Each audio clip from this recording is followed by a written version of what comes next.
کچھ خبریں چلنا شروع ہوئی کہ جی مسلم لیگ نون کے ایم پی ایس جو ہیں وہ استعفے دینا شروع ہو گئے ہیں. اس کے پس منظر میں ایکچولی وجہ کیا ہے میں یہ بھی آپ کے سامنے آپ کے رکھوں گا. نمبر گیم اب اس وقت کہاں پہ پہنچی ہوئی ہے میں یہ کہانی بھی آپ کے سامنے رکھتا ہوں. ہائی ٹرن آؤٹ ہوا ہے, لوگ نکلے ہیں اس مرتبہ. یہ افیکٹ صرف ایک پارٹی کو کر رہی ہوں, اس طرح کی کمپلینس تمام پارٹیوں کو ہی کمپلینس ان کی ہوتی ہیں. نون لیگ کی لیڈ جو ہے وہ صرف ایک ووٹ کی رہ چکی ہے. جب بھی الیکشن کمیشن آف پاکستان ان خالی سیٹوں پہ ضمنی انتخاب کا اعلان کرتی ہے تو پھر بازی پلٹ بھی سکتی ہے. سو جسے کہتے ہیں نا پکچر ابھی باقی ہے.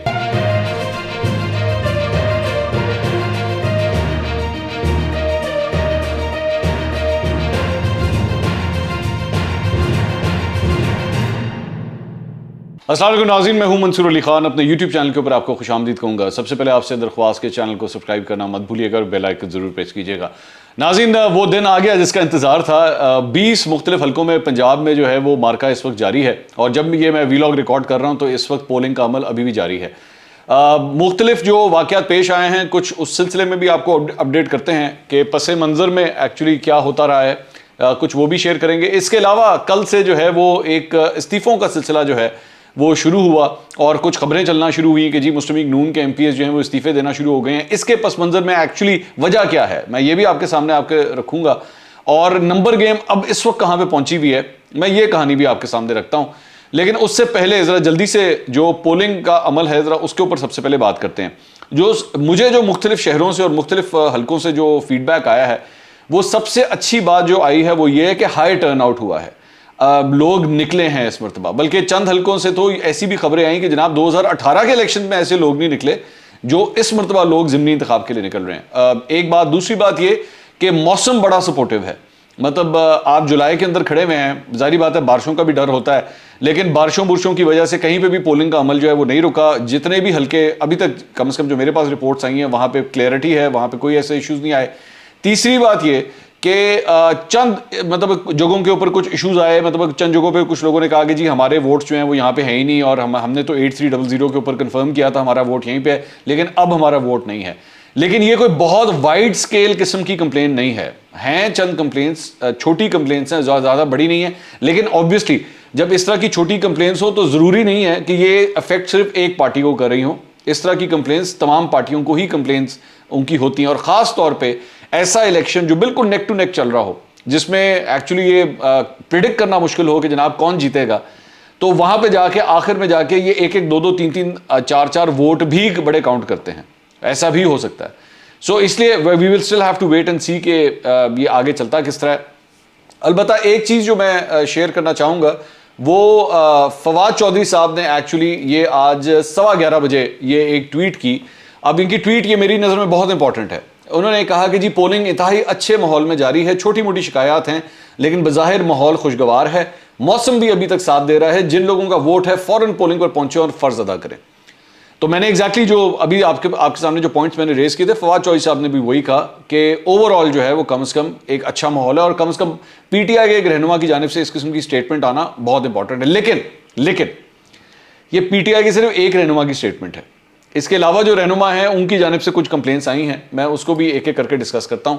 لیکن اوور آل میں اگر میری ایک جو اس سلسلے میں رائے ہے وہ یہ ہے کہ اگر یہ جو ہائی ٹرن آؤٹ آ رہا ہے, میں یہ سمجھتا ہوں کہ اس کا زیادہ فائدہ پاکستان تحریک انصاف کو ہوگا. میری اپنی رائے یہ ہے, کیونکہ پی ٹی آئی جو ہے وہ ایک پراپر بیانیے کے اوپر جو ہے وہ اپنی کیمپیننگ کرتی رہی ہے, جبکہ اس کا فقدان جو ہے وہ مسلم لیگ نون کی کیمپین کے اندر رہا ہے. مسلم لیگ نون کا جو کور سپورٹر ووٹر ہے وہ اپنی لائلٹی کی بنیاد کے اوپر آ جائے گا, لیکن ایکچولی آپ نے اس کو جسے کہتے ہیں نا فائٹ کرنے کے لیے کوئی ایسی چیز فی الحال نہیں دی ہوئی. یہ پہلے جب تک ان کی حکومت نہیں تھی اس سے پہلے مہنگائی ہو گئی, عمران خان, سلیکٹڈ حکومت, خلائی مخلوق, ان چیزوں کے اوپر جو ہے وہ مسلم لیگ نون کا ووٹر کم از کم اکٹھا بینڈڈ ضرور تھا. لیکن اس مرتبہ جو ہے وہ یہ جو آپ سمجھ لیجئے ایڈوانٹیج جو ہے وہ اس مرتبہ یہ پاکستان تحریک انصاف کے پاس ہے. تو اگر بہت زیادہ ہائی ٹرن آؤٹ آ رہا ہے میں یہ سمجھتا ہوں کہ اس کا ایڈوانٹیج کافی حد تک پاکستان تحریک انصاف کو ہوگا. بٹ اسٹل آبویسلی جب تک رزلٹ سامنے نہیں آتے میں اس سلسلے میں کوئی اسپیکولیشن جو ہے وہ میں نہیں کرنا چاہتا. اب آ جائیے کچھ واقعات ہوئے ہیں, ذرا ایک ایک کر کے اس کو ذرا ڈسکس کر لیں. ایک تو جو واقعہ پیش آیا وہ لاہور کے حلقہ پی پی 158 میں جو ہے وہ آج پیش آیا, جہاں پہ شروع میں ہی صبح کے وقت ہی جو ہے وہ مختلف پولنگ سٹیشنز کے اوپر جو ہے لڑائیوں کی کچھ خبریں آئیں. وہ یہ ہوتا ہے, یہ ظاہری بات ہے, یہ مختلف جگہوں کے اوپر کارکنان جو ہوتے ہیں وہ مختلف سیاسی جماعتوں کے وہ آپس میں لڑ پڑتے ہیں. لیکن یہ والا واقعہ جو ہے وہ اس لیے زیادہ امپورٹنٹ ہے کہ یہاں پہ جمشید اقبال چیمہ جو ہیں, جو پاکستان تحریک انصاف کے رہنما ہیں, وہ یہاں پر آئے ہوئے تھے, اور بتایا گیا ہے کہ وہ بیسکلی ایک ایس پی کے ساتھ جو ہے وہ پولنگ اسٹیشن کے اندر گئے, اور وہاں پہ ایک مسلم لیگ نون کا جو غالباً کوئی پولنگ ایجنٹ تھا, اس کا ہاتھ پکڑ کے انہوں نے اس کو جو باہر نکالنے کی کوشش کی, تو وہاں پہ کوئی لڑائی جھگڑا ہوا, اور اس دوران اس شخص کا جو ہے وہ سر پھٹ گیا, وہ جو مسلم لیگ نون کا جو پولنگ ایجنٹ تھا. اب اس کا یہ الزام ہے کہ جناب یہ جمشید چیمہ کے ساتھ جو لوگ آئے ہوئے تھے انہوں نے مجھے زدوکوب کیا ہے اور یہ سب کچھ ہوا ہے. اور جیسے ہی پھر خبر آئی تو اس کے بعد عطا اللہ تارڑ کی جانب سے جناب اعلان کر دیا گیا کہ جمشید چیمہ کو جو ہے ہم اریسٹ کرنے لگے ہیں, کیونکہ یہ انہوں نے یہ سب کچھ کیا ہے. لیکن جمشید چیمہ اور ڈاکٹر یاسمین راشد نے اس کے بعد میڈیا سے گفتگو کی, انہوں نے کہا کہ جی جمشید چیمہ کیوں کسی کا سر پھاڑے گا, یہ ایک ناخوشگوار واقعہ ضرور پیش آیا, لیکن جمشید چیمہ اس کے لیے رسپانسبل نہیں ہے کہ وہ کسی کا سر پھاڑ دے. تو یہ دونوں سائڈز کا ورژن ہے, اور میں بھی ویسے فرینکلی اسپیکنگ یہ سمجھتا ہوں کہ ہاں یہ ضرور ہو سکتا ہے کہ جمشید چیمہ کے ساتھ آئے ہوئے جو لوگ ہوتے ہیں ان میں سے کسی نے اس طرح کی حرکت کی ہو, لیکن بہت کم ایسا چانس ہوتا ہے کہ کوئی ایم این اے یا ایم پی اے یا کوئی پولیٹیشین جو ہے خود اٹھا کے کسی کا سر پھاڑ دے. سو میرا خیال میں کچھ زیادہ ہی ہائپر ہو گئے عطا اللہ تارڑ اور مسلم لیگ نون کی جو پنجاب گورنمنٹ ہے کہ جناب ہم نے آپ کو اریسٹ کرنا ہے. اب وہ اگر اس قسم کا کوئی سیناریو بن جاتا کہ جمشید چیمہ کو اریسٹ کرنے کے لیے جو ہے وہ کوئی کاروائی ڈال دی جاتی اور ان کو اریسٹ کر لیا جاتا, تو بلا وجہ جو ہے وہ سچویشن اور خراب ہو جانی تھی. میرے لیے اس لیے بھی یہ زیادہ امپورٹنٹ بات ہے کہ آپ ذہن میں رکھیے گا کہ جتنا بھی الیکشن پروسیس آج یہ ہو رہا ہے, اس کو اس وقت کورٹس بھی بڑا غور سے دیکھ رہے ہیں, جج صاحبان بھی بہت غور سے دیکھ رہے ہوں گے, کیونکہ آبویسلی اس کے سارے ریفلیکشن جو ہے وہ 22 تاریخ کو جو سی ایم کے لیے الیکشن ہونا ہے اس کے اوپر اس کا افیکٹ ہونا ہے. اور میں نے آپ کو اس وقت بھی یہ بات کہی تھی, میں نے اپنے چند ویلاگس کے اندر, کہ یہ مجھے لگتا ہے یہ معاملہ بھی یہاں نہیں پھنسے گا, یہاں پہ ری کاؤنٹنگ کے مسائل بھی آ سکتے ہیں, یہاں پہ جو بھی ریزلٹس آتے ہیں چاہے کوئی جیتے یا ہارے اس کو چیلنج بھی کیا جا سکتا ہے. تو یہ ہو سکتا ہے کہ معاملہ ابھی اور آگے بھی چلے. ایک واقعہ جو ہے وہ یہ پی پی 158 میں پیش آیا, ایک اور واقعہ جو ہے وہ پیش آیا شہباز گل کے حوالے سے. شہباز گل جو ہیں وہ پی پی 272 مظفر گڑھ میں جو ہیں وہ وہاں پہ موجود تھے. اب عطا اللہ تارڑ نے جو ہے وہ ایک پریس کانفرنس کی, اور انہوں نے پریس کانفرنس کر کے یہ الزام لگایا کہ جی شہباز گل جو ہیں وہ کے پی میں ایف سی کے اہلکاروں کو ساتھ لے کر آئے ہوئے ہیں, اور یہ بڑی غلط بات ہے. انہوں نے کہا کہ جی آئی جی کے پی جو ہے انہوں نے خاص طور پہ کہا تھا کہ ہمارے صوبے سے کوئی پولیس اہلکار یا قانون نافذ کرنے والا اہلکار جو ہے وہ اکمپنی کر کے پنجاب نہیں جائے گا, اور آبویسلی بڑی ایک ٹینس سچویشن کریٹ ہو سکتی ہے اگر دو مختلف صوبوں کے لوگ جو ہیں وہ آمنے سامنے اس طرح آ جائیں. تو پہلے ہی جو ہے وہ خاص طور پہ اس وقت یہ کہا جا رہا ہے کہ جی یہ سچویشن بڑی ٹینس ہے, کیونکہ پنجاب کی گورنمنٹ نے جو ہے وہ چند لوگوں کا داخلہ, مثال کے طور پہ علی امین گنڈاپور کا جو ہے وہ داخلہ ممنوع کر دیا. اس کے بعد یہ خبر بھی آئی کہ زلفی بخاری کو جو ہے اریسٹ کرنے کی جو ہے وہ کوشش کی گئی ہے. میری نظر میں یہ کم از کم ان نیسیسری سٹیپس ہیں. میں جانتا ہوں علی امین گنڈاپور ایک ٹربل میکر ہیں, آبویسلی وہ پہلے بھی یہ مختلف الیکشنز کے اندر جو ہیں بہت کانٹروورشل رہ چکے ہیں, لیکن زلفی بخاری کو اریسٹ کرنے کے مجھے سمجھ نہیں آتی, کیونکہ زلفی بخاری کے ساتھ کہیں پہ بھی کوئی ملیٹنٹ قسم کی ایکٹیویٹیز میں ملوث ہونے کا کبھی بھی کوئی الزام نہیں ہے. تو اور اس کے علاوہ ایک اور بھی خبر آئی کہ کسی ایک جگہ کا جو ہے وہ پل بند کر دیا گیا اور لوگوں کا رستہ جو ہے وہ بند کر دیا گیا. یہ اس قسم کی حرکتیں نہیں ہونی چاہیے, آزاد طریقے سے جو ہے وہ سب کچھ ہونا چاہیے. دوسرا جیو کے اوپر ایکچولی جو شہباز گل صاحب جو ہیں انہوں نے یہ جیو کے اوپر ایکچولی خبر چلی اور تصویریں چلیں کہ شہباز گل صاحب کے ساتھ جو چند لوگ جو وہاں پہ موجود ہیں انہوں نے ایف سی کی ایکچولی وردی پہنی ہوئی ہے, اور ان کی تصویریں بھی جو ہیں وہ دکھائی گئیں. تو شہباز گل صاحب نے جو ہے وہ جیو کے بارے میں کہا کہ جی یہ جھوٹی خبر چلا رہے ہیں اور یہ ایسی کوئی بات نہیں ہے, لیکن اس کے بعد جیو نے ایکچولی چند تصویریں بھی دکھائیں جس میں دیکھا جا سکتا تھا کہ انہوں نے ایف سی کا یونیفارم جو ہے وہ پہنا ہے. اب وہ یونیفارم اصلی ہے کہ نقلی ہے, یہ بھی ایک بہت بڑا سوالیہ نشان ہے کہ یہاں پہ 2 نمبر یونیفارمز بھی مل جاتے ہیں, لیکن آئی تھنک کہ شہباز گل صاحب اتنی بڑی بیوقوفی نہیں کریں گے کہ وہ جعلی ایف سی کی وردی والے لوگوں کو اپنے ساتھ جو ہے وہ ساتھ ساتھ لے کے چلیں گے. بہرحال ایک کنٹروورسی یہ ہوئی ہے. اچھا جی, اسی طرح ایک واقعہ ملتان کے حوالے سے پیش آیا. ملتان میں سچویشن یہ ہے کہ وہاں پہ شاہ محمود قریشی صاحب کے صاحبزادے جو ہیں زین قریشی, وہ الیکشن لڑ رہے ہیں سلمان نعیم کے خلاف. شاہ محمود قریشی صاحب بھی ایک اور فیکٹری پہنچ گئے. فیکٹریاں بڑی اس مرتبہ جو ہے وہ فوکس میں آئی ہوئی ہیں ان الیکشنز کے دوران. وہ ایک اور فیکٹری میں پہنچ گئے اور اس فیکٹری کے حوالے سے انہوں نے یہ الزام عائد کیا کہ جی یہاں پہ اندر ووٹوں کے اوپر ٹھپے لگ رہے ہیں. فیکٹری کا جو مالک تھا اس نے یہ الزام عائد کیا کہ جی شاہ محمود قریشی صاحب جو ہیں وہ زبردستی گیٹ توڑ کے جو ہے اپنے لوگوں کے ساتھ اندر گھسے ہیں. شاہ محمود قریشی صاحب نے وہاں پہ میڈیا سے بھی بات کی اور انہوں نے کہا کہ جناب میں آر او کو کہوں گا اور پولیس کو کہوں گا کہ وہ یہاں پہ آئے اور آ کے یہاں پہ اس جگہ کو سرچ کرے کہ یہاں پہ ٹھپے لگ رہے ہیں. البتہ وہ معاملہ جو ہے کہیں سیٹل نہیں ہو سکا. اس سلسلے میں جو فیکٹری کے اونر تھے اور ساتھ ساتھ جو پاکستان پیپلز پارٹی کے رہنما ہیں, کیونکہ وہ بھی اس وقت جو ہے وہ سلمان نعیم کو سپورٹ کر رہے ہیں, تو انہوں نے ٹوٹلی اس بات کو ڈینائی کیا کہ نہیں جی ایسی کوئی بات نہیں ہے, اور شاہ محمود قریشی صاحب جو ہیں صرف اس وجہ سے سب کچھ کر رہے ہیں کیونکہ ان کو اپنے بیٹے کی ہار جو ہے وہ نظر آ رہی ہے. اور آبویسلی مجھے نہیں پتا کہ ایکچولی ٹھپے لگ رہے تھے یا نہیں لگ رہے تھے, لیکن میری نظر میں پاکستان تحریک انصاف کے لیے اور شاہ محمود قریشی صاحب کے لیے there is a lot on stakes right now. اس کی بہت بڑی وجہ یہ کہ اگر سلمان نعیم نے زین قریشی کو بھی ہرا دیا تو میرا خیال میں سلمان نعیم جو ہے وہ ان کے پاس یہ ایک قسم کا ایوارڈ چلا جائے گا کہ انہوں نے باپ کو بھی ہرایا اور بیٹے کو بھی ہرایا. تو there is a lot of مطلب میٹر آن اسٹیک اوور ہے, خاص طور پہ ملتان کی اس والی سیٹ سے. لاہور سے جو ہے وہ خبریں یہی ہیں کہ لاہور بھی جو ہے وہ بڑا اچھا ٹرن آؤٹ وہاں پہ نکلا ہے چاروں حلقوں کے اندر جہاں پہ یہ الیکشنز ہو رہے ہیں. سو اوور آل میرا خیال میں ابھی تک میں اگر اس کو ایک مجموعی طور پہ یہ سوائے یہ جو شہباز گل اور جو جمشید چیمہ والا واقعہ ہے, اس کے علاوہ اگر اوور آل آپ بات کریں تو میرا خیال میں اس کو یہ کہا جا سکتا ہے کہ پرامن طریقے سے فی الحال یہ میں اس وقت جو ویلاگ ریکارڈ کر رہا ہوں تقریباً 3 بجے کا ٹائم ہے, تو یہ ضروری ہے آپ کو بتانا کہ 3 بجے تک جو ہے وہ فی الحال معاملہ جو ہے وہ ٹھیک چل رہے ہیں, کوئی ایسی پریشانی. اب صرف چند گھنٹے اور رہ گئے ہیں, اس کے اندر جو ہے وہ یہ پولنگ کا عمل جب ختم ہو جائے گا تو پھر انشاءاللہ تب دوبارہ بھی ہم بات کریں گے. الیکشن کمیشن آف پاکستان نے جو پاکستان تحریک انصاف کے لوگوں کی جانب سے دھاندلی کے الزامات لگائے جا رہے تھے, شہباز گل صاحب کی جانب سے جو الزامات لگائے جا رہے تھے ان کو ٹوٹلی مسترد کیا. ان کے ترجمان نے ایکچولی ٹویٹ کی, انہوں نے کہا جی ایسی کسی قسم کی کوئی بات نہیں ہے. اچھا جی, اس کے علاوہ ایک ٹویٹ کیا علی امین گڈھا پور صاحب. اب ظاہری بات ہے داخلہ تو ان کا منع تھا لیکن ٹویٹر تو وہ استعمال کر سکتے ہیں. انہوں نے یہ ٹویٹ کیا 1:03 پہ, انہوں نے کہا today is the decision day of غلامی اور آزادی. ایک تو پتہ نہیں غلامی تے آزادی کدھروں آ جاندی, میری سمجھ تو الیکشن لڑتے پہ ہو تو غلامی آزادی نہ کی تعلق ہے.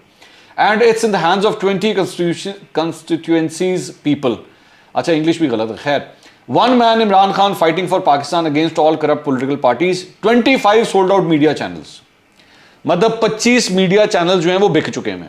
And are so called national institution supporting غدارز ٹریٹرز. مطلب شروع سے لے کر آخر تک پورا کا پورا میٹر یہ 1 2 3 4 5 6 کی 6 لائنیں جو ہے نا وہ تضادات سے بھری ہوئی ہیں. 25 سولڈ آؤٹ میڈیا چینل کیڑے پنجی ہے جناب. مطلب میرے پاس جو نیوز چینلز کی جو ریٹنگز آتی ہیں وہ تقریباً کوئی 17 سے 18 چینلز کی آتی ہے. 25 کون سے ہیں, اور اس میں ایئر وائی بھی شامل ہے. آپ ایئر وائی کو بھی کہہ رہے ہیں. اگر علی امین گڈھا پور صاحب ایئر وائی کو بھی کہہ رہے ہیں نا تو بڑی شرم کی بات ہے کہ آپ ایئر وائی نیوز کے بارے میں اس قسم کی بات کر رہے ہیں. مطلب میں پروٹیسٹ کرتا ہوں ایک صحافی ہونے کے ناطے کہ آپ ایک نیوز چینل کے بارے میں, خاص طور پہ ایئر وائی کے بارے میں آپ اس قسم کی بات کر رہے ہیں, کیونکہ ان کو ملا کے 25 بنتے ہیں. ویسے وہ تو 25 بھی نہیں بنتے, 17-18 بنتے ہیں. تو چلیں اگر آپ 25 کہہ رہے ہیں تو 17-18 کو تو آپ نے کہہ دیا, 17-18 چینلز کو آپ نے کہہ دیا وہ بکے میں. اور اے آر وائی کے بارے میں اتنی گھٹیا بات, آپ کو شرم آنی چاہیے کہ آپ اس قسم کی بات کر رہے ہیں اے آر وائی کے بارے میں. اور دیگر چینل پہ تو آپ کر ہی رہے ہیں, آپ نے اے آر وائی کو بھی اس کے اندر شامل کر دیا. بہت افسوس کی بات ہے. اور دوسرا پھر اس کے بعد انہوں نے کہا سو کالڈ نیشنل انسٹیٹیوشنز. اب یہ سو کالڈ نیشنل انسٹیٹیوشنز کس کو کہہ رہے ہیں؟ بیسکلی یہ فوج کو کہہ رہے ہیں. علی امین گڈھا پور صاحب بیسکلی ان کو کہہ رہے ہیں, اور تو کوئی بھی نہیں ہے. مطلب یہ بار بار الزام انہی کے اوپر لگاتے ہیں, فوج کے اوپر لگاتے ہیں کہ جناب آپ جو ہے وہ ان لوگوں کو سپورٹ کر رہے ہیں اور ان کی وجہ سے, نیوٹرلز کی وجہ سے یہ حکومت آئی ہے, تو فوج کو کہہ رہے ہیں. تو انہوں نے ایک تو ان کو سو کالڈ کہہ دیا, یعنی ہماری فوج کو بھی جو ہے آج علی امین گڈھا پور صاحب نے یہ کہہ دیا کہ وہ سو کالڈ ہے, اور وہ نیشنل انسٹیٹیوشن علی امین گڈھا پور صاحب اس کو نہیں مانتے. اور دوسرا انہوں نے یہ بھی الزام لگا دیا کہ وہ بکے ہوئے ہیں اور وہ مطلب سپورٹ کر رہے ہیں. اچھا جی, اس کے علاوہ ایک اور خبر جو استعفوں کے حوالے سے آئی. پہلے جو ایک خبر آئی کہ جی فیصل نیازی صاحب جو مسلم لیگ نون کے ایک ایم پی اے ہیں, انہوں نے استعفیٰ دے دیا تھا اور اس کے بعد وہ باقاعدہ طور پر تحریک انصاف میں چلے گئے تھے. اور میں نے آپ کو بتایا تھا کہ فیصل نیازی صاحب جو ہے وہ پہلے بھی جو ہیں وہ پاکستان تحریک انصاف میں ہی ہوا کرتے تھے. جب ان کو ٹکٹ نہیں ملا تھا تو انہوں نے نون کے ٹکٹ کے اوپر الیکشن لڑا تھا, اور اب جو ہے وہ گھر واپسی ہو گئی ہے ایک قسم کی. اب پتہ نہیں آپ اس کو لوٹا کہیں یا نہ کہیں, مجھے نہیں پتا. لیکن ایک اور جو واردات ہوئی ہے جسے آپ پتہ نہیں میرے خیال میں ڈبل لوٹا کہہ سکتے ہیں. ڈبل لوٹا کون ہوتا ہے؟ یہ میں نے پہلی دفعہ میں آپ کے سامنے رکھنے لگا ہوں. ڈبل لوٹا اس طرح ہے کہ شرک پوری صاحب, یہ جلیل شرک پوری صاحب, یہ ان 4 ناراض اراکین میں شامل تھے, اور ان کے بارے میں یہ تھا کہ جناب یہ نون لیگ سے الگ ہو گئے ہیں, اور اس کے بعد انہوں نے اپنا گروپ بنا لیا تھا. لیکن اس کے بعد یہ 20 جون کو یہ خبر جو ہے یہ آپ کے سامنے ہے کہ جناب منصرف ایم پی اے جلیل شرک پوری کی مسلم لیگ نون میں واپسی. مطلب 20 تاریخ تک یہ بالکل ان کے سارے گلے شکوے سارے دور ہو گئے اور جناب یہ نون لیگ میں واپس آ گئے. لیکن مہینہ بھی پورا نہیں گزرا, مہینہ ابھی پورا نہیں ہوا تھا کہ انہوں نے دوبارہ پلٹا مارا, اور دوبارہ پلٹا مار کے انہوں نے کہا جناب میں نہیں بولتا, اور انہوں نے استعفیٰ دے دیا, اور انہوں نے ان کا استعفیٰ جو ہے وہ قبول بھی ہو گیا ہے. اور یہ ظاہری بات ہے, میرے خیال میں اگلا الیکشن میں پی ٹی آئی کے ٹکٹ کے اوپر ہی لڑیں گے. تو یہ سو بیسکلی دو لوگ یہ ہیں. اب اس وقت جو ایک اور بلکہ خبر یہ آئی, غیاث الدین وہ بھی بیسکلی منورف اراکین میں سے شامل تھے, ان کے حوالے سے بھی کل رات کو یہ خبریں چل گئیں کہ لو جناب وہ بھی گئے, وہ بھی فارغ ہو گئے. بلکہ جی این این نے اور بھی دیگر چینل نے جو ہے یہ خبریں بھی چلا دی کہ جناب ان کا بھی پرویز الہی کو سپورٹ کرنے کا اعلان. لیکن آج پھر جو غیاث الدین صاحب تھے انہوں نے باقاعدہ طور پر اپنا ایک ویڈیو پیغام جاری کیا, انہوں نے کہا جی میں کدھرے نہیں جا رہا, میں نون لیگ ہی چاہیے. تو ابھی تک کی جو نمبر گیم ہے, اب جو اس وقت نمبر گیم کھڑی ہے وہ نمبر گیم کھڑی ہے جناب 173 اور 174 پہ. پاکستان تحریک انصاف یہ کلیم کر رہی ہے کہ ابھی مسلم لیگ نون کے چند اور لوگ بھی جو ہیں وہ استعفے دیں گے. مجھے نہیں پتا, یہ ابھی وہ کلیم کر رہے ہیں. بہرحال غیاث الدین نے استعفیٰ نہیں دیا, شرک پوری صاحب نے استعفیٰ دے دیا. اب اس وقت جو نمبر گیم کھڑی ہے وہ کھڑی ہے 173 اور 174 کے اوپر. 173 174 یعنی نون لیگ کی لیڈ جو ہے وہ صرف ایک ووٹ کی رہ چکی ہے. اب اس ایک ووٹ کا مطلب ہے کہ اس وقت کی سچویشن کے مطابق مسلم لیگ نون کو اپنی یہ لیڈ برقرار رکھنے کے لیے 10 سیٹیں کم از کم چاہیے کہ وہ اس لیڈ کو برقرار رکھ سکیں. اور پاکستان تحریک انصاف کو اگر اس لیڈ کو ختم کرنا ہے تو ان کو پہلے تو برابر کرنے کے لیے 11 اور اس کے بعد ایک اور سیٹ جو ہے وہ ان کو اور چاہیے ہوگی, ایک نمبر اور چاہیے ہوگا, اور پھر وہ ہو جائیں گی 12. لیکن جو انٹرسٹنگ بات یہ ہے کہ یہ 11 اور 12 کی جو کہانی ہے اس میں اب یہ جو 2 سیٹیں خالی ہو رہی ہیں, یہ جو ان لوگوں نے جو استعفے دیے ہیں, اس کے بعد اب یہاں پہ بھی ضمنی انتخاب ہوگا. اور یہاں پہ بعد میں جا کے دیکھنا پڑے گا کہ یہاں سے یہ سیٹیں کس کے نام آتی ہیں جب دوبارہ ان کے اوپر ضمنی انتخاب ہوگا. سو جسے کہتے ہیں نا پکچر ابھی باقی ہے. اب میری نظر میں اگر تو یہ کلوز اسی طرح, اگر ظاہری بات ہے پاکستان تحریک انصاف نے یا نون لیگ نے اگر تو 14 یا 15 تک سیٹیں لے لیں پھر تو گیم کلوز ہے. پھر تو مطلب چاہے اس کے بعد یہ 2 جگہوں پہ ضمنی انتخاب ہو بھی تو کوئی فرق نہیں پڑے گا. لیکن اگر یہ نیک ٹو نیک رہا یعنی 10-10 11-11 9-9 تک یہ کہانی رہی تو اس کے بعد گیم پھر بھی کھلی رہے گی. یہ جو ہم سمجھ رہے تھے کہ جناب 22 تک 22 کو الیکشن تو ہوگا, ظاہری بات ہے 22 کو الیکشن نہیں رکے گا کیونکہ کورٹ نے اس کا آرڈر دیا ہوا ہے. لیکن پھر اس کے بعد آگے چل کے جب بھی الیکشن کمیشن آف پاکستان ان خالی سیٹوں پہ ضمنی انتخاب کا اعلان کرتی ہے تو پھر بازی پلٹ بھی سکتی ہے اگر آج کا یہ کانٹیسٹ جو ہے یہ کلوز رہا. بہرحال ابھی یہ ووٹنگ جاری ہے, اس کے بعد دیکھتے ہیں کہ کیا رزلٹ سامنے آتے ہیں. اگلی ولاگ دوبارہ ملاقات ہوگی. اللہ حافظ.